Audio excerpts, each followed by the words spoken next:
দেশব্যাপী নতুন voter list কার্যক্রম শুরু হয়েছে। কিশোরগঞ্জ জেলা প্রতিনিধি নিজামুদ্দিনের তথ্য ও ভিডিও চিত্রে দেখুন বিস্তারিত।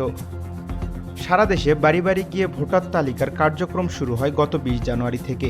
এর ধারাবাহিকতায় কিশোরগঞ্জ সদর উপজেলার যশোদল ইউনিয়নে বাড়ি বাড়ি গিয়ে ভোটার লিস্ট কার্যক্রমের প্রথম ধাপ সম্পূর্ণ হয়।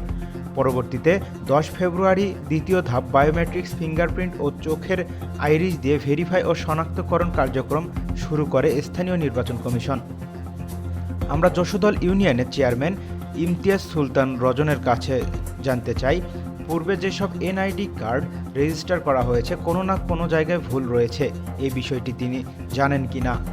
তিনি আমাদের বলে, আগে বাড়ি বাড়ি গিয়ে তথ্য যাচাই বাছাই না করায় ভুলগুলো হয়েছে। এখন সারা বাংলাদেশে বাড়ি বাড়ি গিয়ে তথ্য হাল নাগাদ করার কার্যক্রম সম্পূর্ণ হয়েছে।